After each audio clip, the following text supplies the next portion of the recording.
Assalamualaikum warahmatullahi wabarakatuh. Kenalkan, nama saya Andini Wandasari dengan NIM 23508021111060. Saya dari kelas B02. Di sini saya akan menjelaskan tentang metode klasifikasi ikan. Untuk yang pertama, saya akan untuk materinya itu ada pengertian ikan karang, jenis-jenis ikan karang berdasarkan makanannya, alat dan bahan yang digunakan dalam pengamatan, metode pengambilan data ikan. Yang selanjutnya itu ada cara kerja pengamatan ikan karang. Yang selanjutnya ada contoh ikan karang. Yang pertama yaitu ikan karang. Ikan karang adalah ikan yang hidup di sekitar terumbu karang. Biasanya ikan karang berwarna-warni. Kelimpahan ikan karang sangat bergantung pada kondisi terumbu karang dan kompleksitas habitat yang ada pada ekosistem tersebut. Selanjutnya yaitu ada jenis-jenis ikan karang berdasarkan makanannya. Yang pertama yaitu ada ikan karang makan segala yaitu disebut omnivores. Yang kedua ikan pemakan detritus disebut detrivores. Yang ketiga ikan pemakan tumbuhan disebut herbivores. Yang keempat ikan pemakan zooplankton disebut zooplanktonivorous. Yang kelima ikan pemakan moluska disebut molluscivorous. Yang keenam ikan pemakan karnivora disebut carnivores. Selanjutnya, alat dan bahan yang dibutuhkan dalam pengambilan data.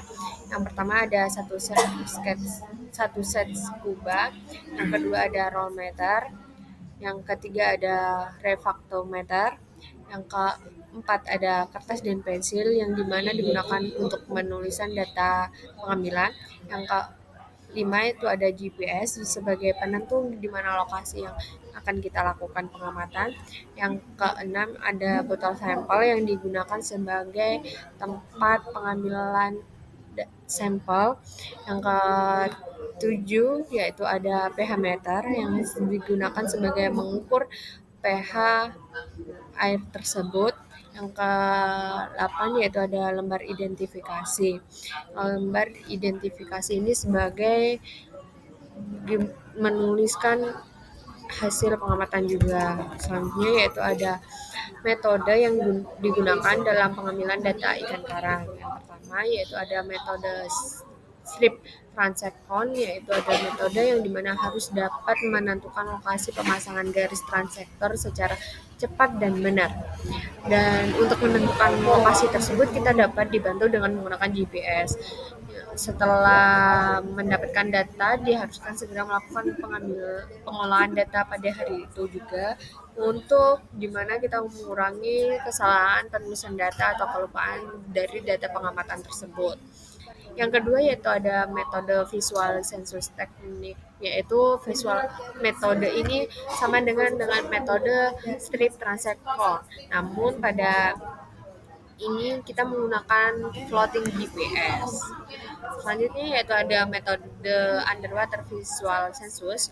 Pada metode ini kita dapat melakukan dengan teknik snorkeling atau juga dengan teknik diving, namun memiliki kelemahan. Untuk teknik snorkeling mempunyai kelemahan yaitu objek ikan yang akan terbatas untuk yang diamati karena kedalaman efektif itu yaitu 12-15 meter. Teknik yang disarankan yaitu adalah teknik diving karena memiliki kecepatan survei yang lebih cepat, objek yang diamati lebih jelas, waktu survei tidak terbatas, dan waktu pelaksanaan survei lebih cepat. Selanjutnya ada cara kerja pengamatan ikan karang. Yang pertama yaitu pembuatan transit bag. Kita yaitu dengan cara membentangkan transit bag sekitar 10-50 meter di kedua kedalaman yang berbeda dengan mengikuti kontrol kedalaman. Yang kedua yaitu mengamati transit garis. Kita yaitu mengamati transit garis sepanjang 10-50 meter tersebut dengan jarak pandang yaitu 2,5 meter ke kiri dan 2,5 meter ke kanan. Yang ketiga yaitu adalah catat data yang sudah didapat. Kita harus melakukan pencatatan data pada hari itu juga karena untuk mengurangi kesalahan penulisan data atau kelupaan dalam data tersebut. Yang selanjutnya yang terakhir ada contoh-contoh ikan karang. ikan karang. Yang pertama ada contohnya yaitu Haemulidae atau ikan bibir tebal. Yang kedua ada Squidridae yaitu ikan kakatua. Yang ketiga ada Sinainidae atau ikan baronang. Yang keempat ada Acaturidae atau ikan pakol. Sekian yang materi yang bisa saya jelaskan. Mohon maaf apabila ada salah kata dalam saya menjelaskan materi tersebut. Saya akhiri. Wassalamualaikum warahmatullahi wabarakatuh.